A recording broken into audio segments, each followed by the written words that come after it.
Por escrito. Por escrito. Radio Anáhuac 1670 AM. ¿Qué tal? ¿Cómo están? Qué gusto saludarles. Bienvenidos a su programa Por Escrito. Estamos transmitiendo desde Radio Anáhuac en esta pandemia, pero seguimos transmitiendo para todos ustedes. También estamos en Código Libre. Recuerden que nos estrenamos los miércoles a las 9 y también pueden seguirnos a través de nuestro canal de YouTube en Revista Por Escrito y el canal de Radio Anáhuac. El día de hoy nos acompaña... ¿Qué tal? ¿Cómo están? Cecilia Durán Mena, bienvenidos. En un ratito más, seguro también va a estar con nosotros Juan Carlos Padilla. Por ahorita le salió alguna situación laboral, pero va a estar con nosotros más adelante. No se olviden de seguirnos a través de nuestras redes sociales. Estamos en Facebook, Por Escrito MX, en Instagram, @revista Por Escrito. Puede seguirnos también en Twitter, @por escrito_, y estamos en Spotify, Por Escrito. Síganos en todas nuestras redes sociales. Pues empezaremos a platicar. Vamos a nuestros pretextos literarios. Vámonos a los pretextos literarios.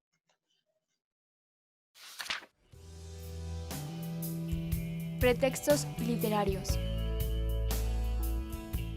Platícame, Ceci, ¿qué tenemos como tema del día de hoy?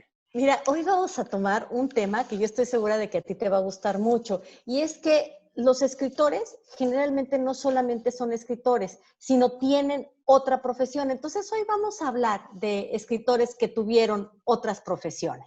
Fíjate, yo creo que es un tema muy pertinente, lo conocemos bien, tú y yo muy de cerca, Sí, ¿cómo no? este tema. Creo yo que si a los escritores nos dieran la oportunidad de vivir de la escritura, siempre optaríamos por esa opción, porque es un oficio fascinante, probablemente es la pasión más grande que tenemos a aquellos que nos gusta escribir. Sin duda.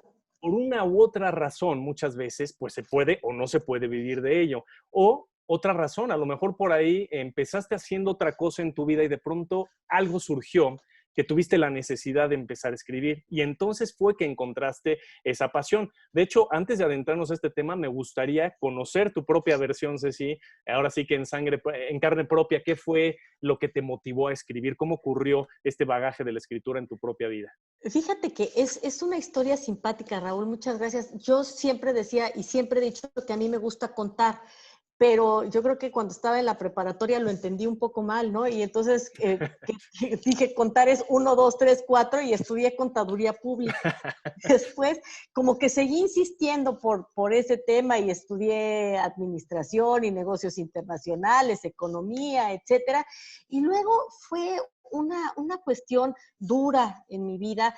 Perdí un trabajo magnífico que tenía y de repente, pues, me quedé así como que me despierto al día siguiente de que me quedé sin trabajo, me lavo los dientes y ya me había desocupado. Y encontré en aquellos años en el periódico, encontré un anuncio del taller literario de Celso Santa Juliana.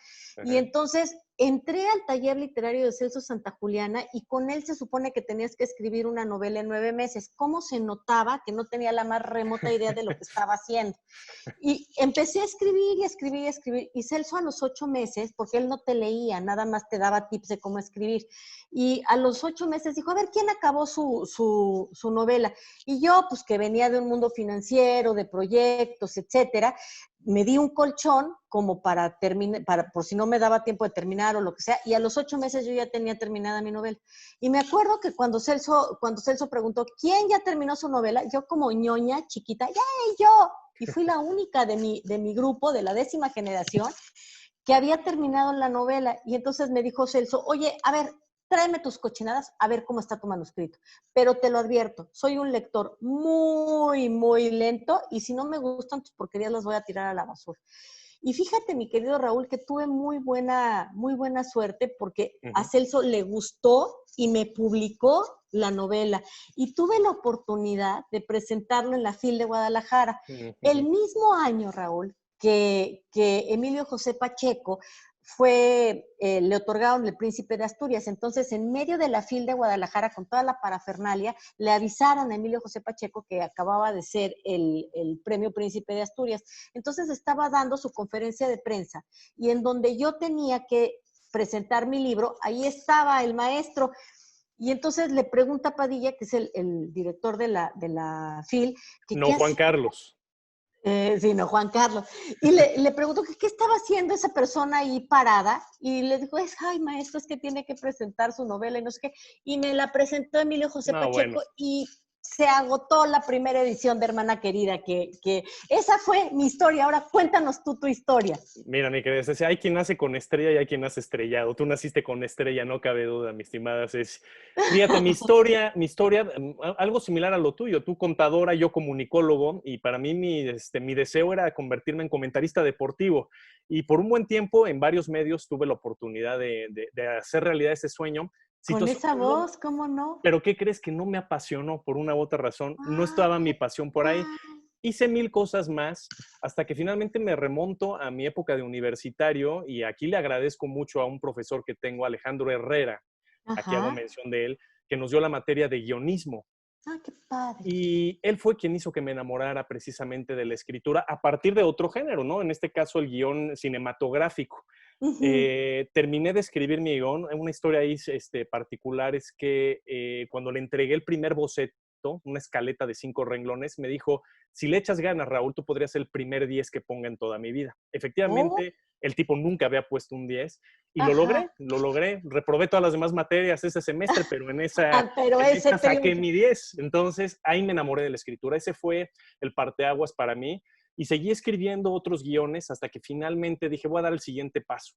Y me atreví a escribir una novela a la que le tengo muchísimo cariño, que es Morir contigo. Por ahí Ay, incluso estupenda, esa yo la tengo, Raúl, es sí. una novela muy bonita, pero bueno, de ahí me surgió el amor. También presenté en la FIL de Guadalajara y ya no he dejado de escribir, es mi gran pasión. Entonces, creo que este preámbulo, ahora sí que platicando nuestra propia situación, la tuya y la mía, pues nos da precisamente el contexto, ¿no? De lo que tantos escritores les toca vivir, que se dedican a otra profesión, cuántos docentes, académicos, cuántos políticos, economistas, y que acaban por una u otra razón escribiendo en los libros, ¿no? Pues, ay, qué bonita sección. Verdaderamente la literatura es una profesión estupenda y nos gustaría tener la suerte de Murakami o de Sí. Pamuk que se dedican nada más a eso, pero a veces tenemos que complementar con otras cosas. Y se nos fue el tiempo de la sección, Raúl, ¿puedes creer? Rapidísimo. Ya tan rápido se nos fue, bueno, pues es que mira, cuando uno platica de las cosas que le gustan, es como mejor fluye una plática, ¿verdad? Y en este caso, pues qué mejor que entre amigos y amantes de la escritura. Entonces, pues así es como abrimos nuestro programa, mi querida Ceci, con este tema extraordinario que tenemos el día de hoy. Padrísimo, continuamos. Claro que sí. Continuamos. Quédense con nosotros. Autor desconocido. Pues hoy en nuestra sección de lo desconocido vamos a hablar de una parte que tal vez para algunos sea desconocida y es que Dalí era también escritor y era buen escritor. Dalí tenía buena pluma. De hecho, él mismo dice, creo que soy mejor escritor que pintor y vamos que era extraordinario pintor.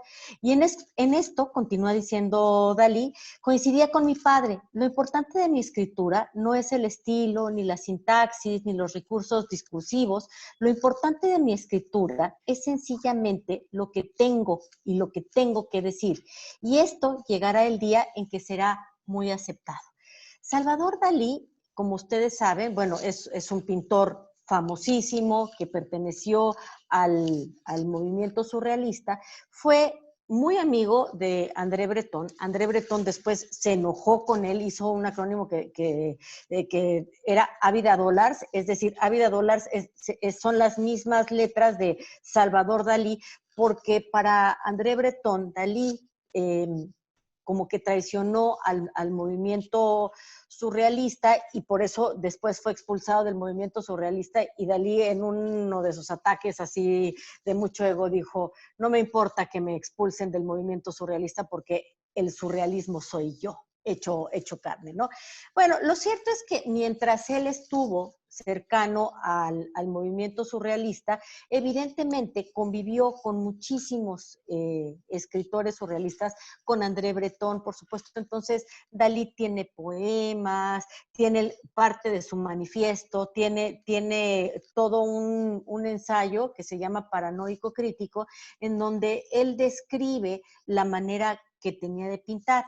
No se nos puede olvidar también que Dalí tuvo muchos amigos, poetas. Él fue muy, muy amigo y se dice que tal vez un poco más que amigo de García Lorca. Entonces, por eso fue por lo que Dalí siempre se sintió no solamente atraído por el arte en términos de pintura, sino también en términos de escritura. Entonces, esta faceta del pintor que no es tan conocida porque evidentemente lo conocido de Dalí es su escultura, su obra gráfica, sus pinturas, sí nos deja ver cómo Dalí tenía una gran capacidad de generar arte. De hecho, él decía, mi vida misma está diseñada para hacer un libro totalmente estrambótico.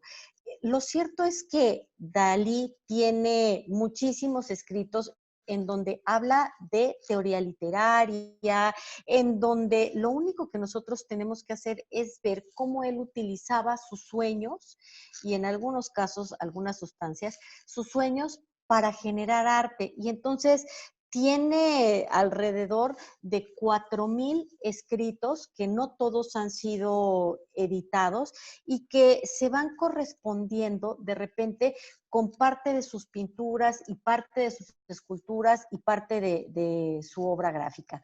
Dalí, Una vida de libro, fue una exposición que se hizo para conmemorar los 100 años del nacimiento de Salvador Dalí. Y la verdad es que a partir de esta exposición, por eso las exposiciones son tan importantes, se pudo recuperar muchísimos de todos los escritos que tenía Salvador Dalí en reserva en el museo que tiene en Figueras. Y la verdad es que es apabullante ver todo lo que Salvador Dalí escribió en términos de anécdotas, de las personas con las que convivió, de cómo veía el mundo, de cómo veía la vida, la muerte, cuáles eran los fantasmas que habitaban la mente de Salvador Dalí. Mucho de lo que escribía Dalí, evidentemente, pues tenía que ver mucho con esta imagen muy, muy visual de lo que para él era la vida. Y por eso, por esta etapa que no conocemos tanto de Dalí y que la verdad vale la pena leerlo porque Dalí tenía una mente extraordinaria, hoy nos dedicamos en esta sección de lo desconocido a explorar un poquito del muy conocido Salvador Dalí.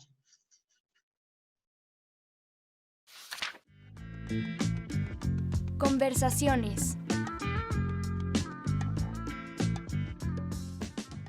Ceci, ¿cómo vamos a empezar la conversación de este programa?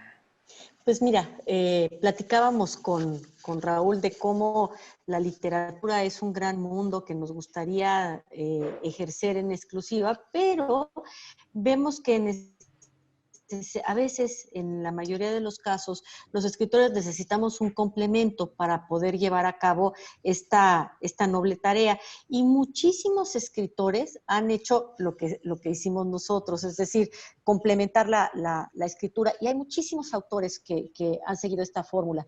Y si quieres, podemos empezar a platicar de ellos. Uno que yo sé que es el que te gusta muchísimo es Anton Chekhov. Fue médico.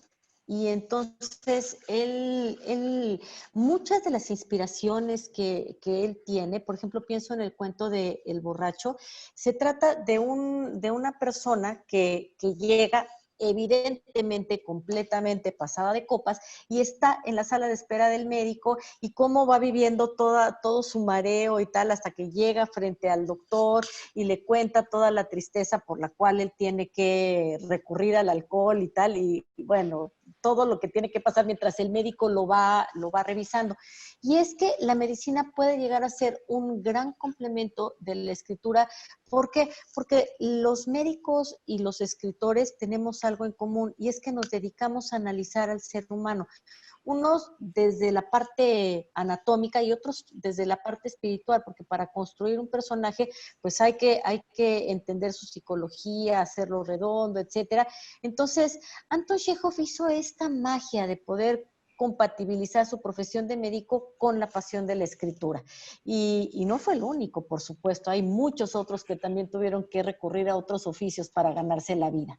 Que quizá también el oficio de médico puede dar la posibilidad de cómo se relacionan con otras profesiones por su oficio y atienden a pacientes que se han dedicado a otras cosas, también creo que tienen esa sensibilidad particular para poder hablar de otros oficios, psicólogos o sobre todo mucho en Rusia, no solo Chekhov, pero Chekhov lo hace también, policías o Ujú. gente con oficios administrativos. Por eso es que los pueden describir también muy bien. Fíjate que te voy a platicar algo que de repente sí, se necesita sensibilidad hasta para hacer oficios de los más sencillos. Te doy un ejemplo.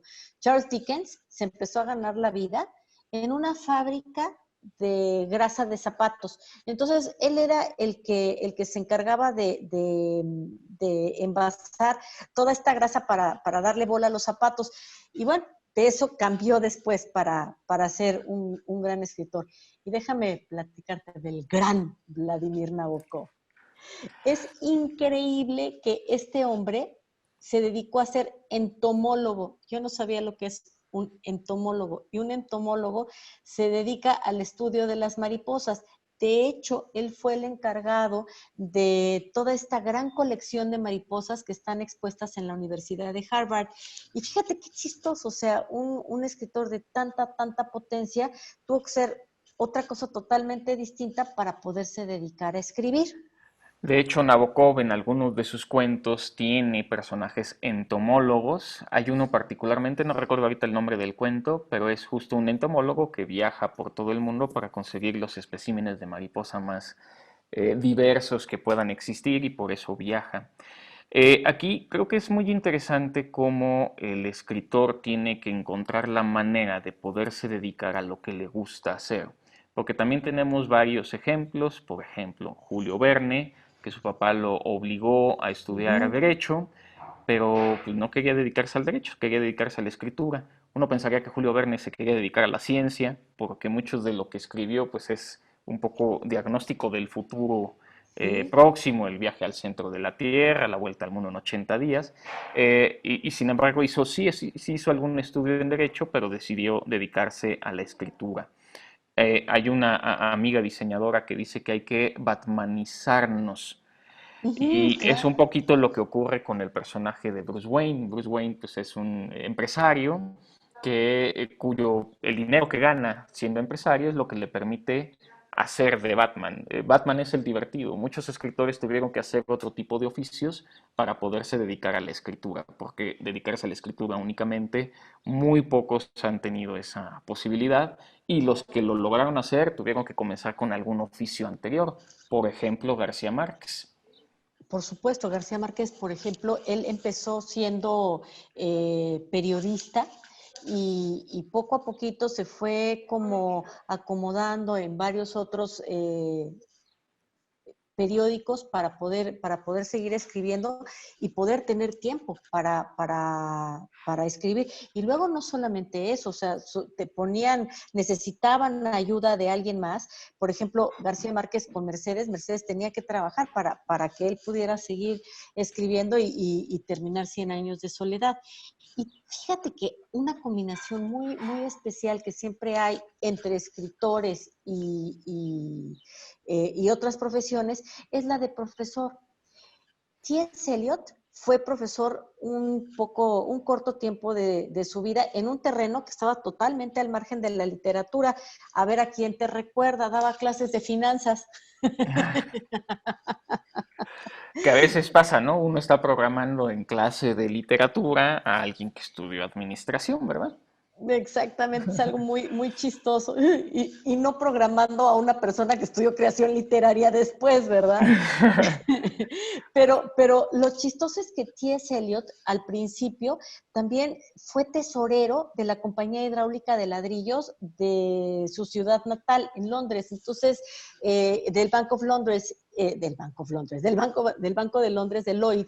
Y es algo muy chistoso, como también de repente oficios que no tienen nada que ver, como que se reconcilian con la literatura. Y entonces este otro oficio nos funciona como si fuera un bastoncito. Es chistoso. Por ejemplo, Henry Miller, que fue un escritor también muy polémico, del que ya hemos hablado, que se dedicó mucho a literatura erótica. Él fue jefe de Western Union, de esta compañía de teléfonos y telégrafos en donde se manda dinero por cable. Él fue o sea, una cosa totalmente distinta a lo que después sería la escritura. ¿Y tú conoces de Kafka? Bueno, Kafka, que además tenía una adoración al teatro, pues él era pues, definitivamente se me fue ahorita el nombre, pero sí, un empleado de gobierno. Finalmente eso es a lo que se terminó dedicando. Por ahí hay anécdotas muy interesantes de que a su padre no le gustaba que viera teatro porque eran muy estrictos en la cuestión religiosa. Él es de familia judía y finalmente dedicándose a la burocracia a la que iba a criticar severamente, sobre todo en el cuento, bueno, la novela de, ¿cómo se llama? El proceso, en donde precisamente un burócrata no entiende bien de qué se le está acusando y lo único a lo que se dedica es a tratar de averiguar por qué se le está acusando. Nada más tiene una acusación encima y no puede ni siquiera averiguarlo, ¿no? Hace una crítica ácida a ello.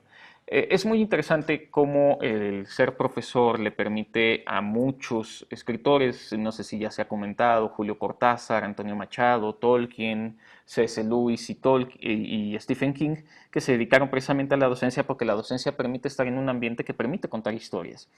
E incluso cualquier oficio en realidad permite hablar de cualquier historia, incluso de historias muy desconocidas. Por eso lo de entomólogo de Nabokov tiene bastante Es gracia, interesante, claro. que de hecho más que un oficio parecería como un hobby, Sí. eso de poder cazar mariposas y exponerlas. Pero incluso en el cuento lo narra muy bien porque es un vendedor de mariposas disecadas y parece que en su momento, en estos tiempos ya no sería fácil vender mariposas, pero en su No, pero momento había muchos especímenes curiosos, sobre todo insectos, del otro lado del mundo, que serían ejemplares completamente raros en Europa o en América, ¿no? y fíjate, hay otro autor, otro de los grandotototes, que es James Joyce. Él escribe y escribe, y iba de un lado para otro con dublineses para intentar que se lo publicaran, y por supuesto rechazo y rechazo y rechazo. Y mientras estaba haciendo eso, él era pianista en un bar.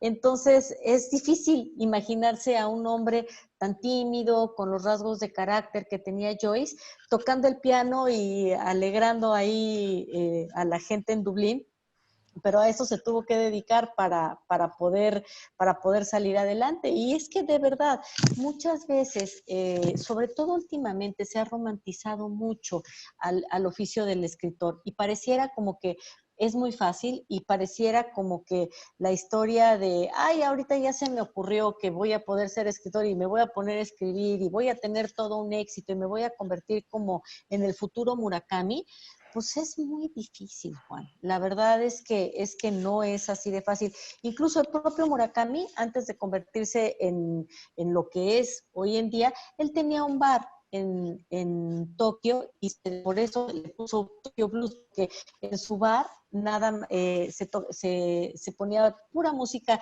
de jazz, de blues, de las orillas del Mississippi, y en sus novelas podemos ver mucha resonancia de ese conocimiento musical que tenía Murakami, pero Murakami realmente en un principio nunca pensó que él iba a dejar su bar y se iba a dedicar a escribir todos los días de su vida después, ¿no? Porque él sí escribe por método y en horario de oficina y todo, ¿no? Pero es Es el gran oficio del escritor. Si no puedes dedicarte a escribir diariamente, difícilmente puedas trascenderte en las letras.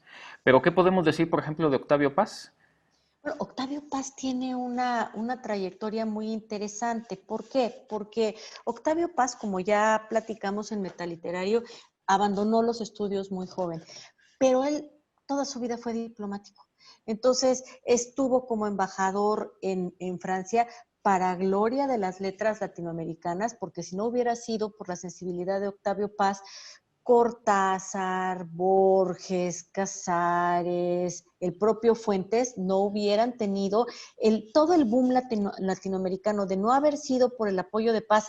Conste, Paz no perteneció a ese movimiento, no hubiéramos tenido toda esta riqueza literaria que se dio gracias a Octavio Paz. Pero Octavio Paz no solamente fue diplomático siendo embajador en Francia, en India, sino que también fue traductor y a él le debemos una gran frase que dice traductore traitore, porque él dice que todos los traductores están traicionando a dos al mismo tiempo al traducir. Uno es al autor, porque el autor escribió en una lengua, y otro es a la propia lengua a la que estás dejando de lado para transmitir el mensaje en otra. Sí, el tema de Octavio Paz es sumamente interesante porque él fue como muy multifacético, además de estupendo escritor, por supuesto. Quizá no sea un oficio, pero también es una necesidad que un escritor sea un buen viajero, Uy, sí, un claro. observador de lo que ocurre para poder sacar o extraer de la realidad las historias que después va a poner en papel. Y también es importante, porque los hay, algunos escritores que aunque no escribieron novelas como tal o se dedicaron a la poesía o al cuento de manera específica, que también metiéndose mucho en su oficio, lograron también tener algún tipo de narrativa o de ensayo, que es lo que a veces le pasa a algunos profesores que nos Ujú. dedicamos más a hacer tesis que a escribir novelas, que esta reflexión también nos permite tener quizá textos no necesariamente narrativos, pero sí muy enriquecedores, como puede ser el caso de Freud. Ujú. Y es que, fíjate, por ejemplo, Freud, efectivamente, tú no podrías pensar, como tampoco uno podría pensar que Salvador Dalí era escritor, pero lo de Freud, con todos estos escritos en donde iba describiendo las personalidades según él las iba discurriendo, pues sí necesitaba de muchísimo análisis, de conocer la naturaleza humana y de ahí la universalidad y de ahí la riqueza de esos textos que si bien, como dices, no son una poesía, no son un cuento, no son una novela, sí vale la pena leerlos por lo bien escritos que estuvieron y por lo interesante que fue. De hecho, hay una declaración en donde Freud dice que si él no hubiera sido un lector tan ávido, él nunca hubiera podido desarrollar toda su teoría del psicoanálisis. Y de aquí puede surgir un cuestionamiento interesante. ¿Es de verdad el oficio de escritor una profesión o podría ser más bien un complemento? Estaba pensando en la famosa película de Ratatouille, donde el Ujú. cocinero dice que cualquiera puede cocinar, ¿cualquiera puede escribir?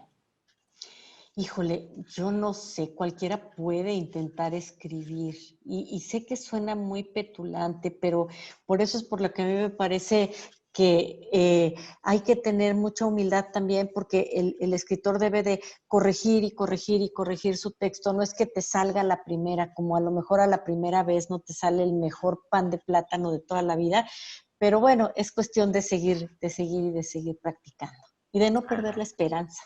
claro, a nuestros amigos radioescuchas habrá que recomendarles batmanizar su vida, es decir, permitirse tener un oficio que les permita ganar el dinero suficiente para dedicarse a lo que les guste dedicarse. Si es la escritura, mejor aún. Vamos Claro que sí. despidiendo este programa, mi querida Ceci. Muchísimas gracias por acompañarnos. No se olviden de que estamos transmitiendo todos los miércoles en estreno en Código Libre a las 9 de la noche, que estamos transmitiendo en Radio Anáhuac, Eleven sus sentidos, y que también nos pueden ver en nuestro canal de YouTube, Revista por Escrito. Acompáñenos siempre. Gracias por acompañarnos esta vez. Se despide de ustedes también un servidor, Juan Carlos Padilla, no sin antes agradecer a Valeria Martínez y a Inés Rendón que hacen posible este programa a distancia. Nos escuchamos la próxima semana. Hasta luego.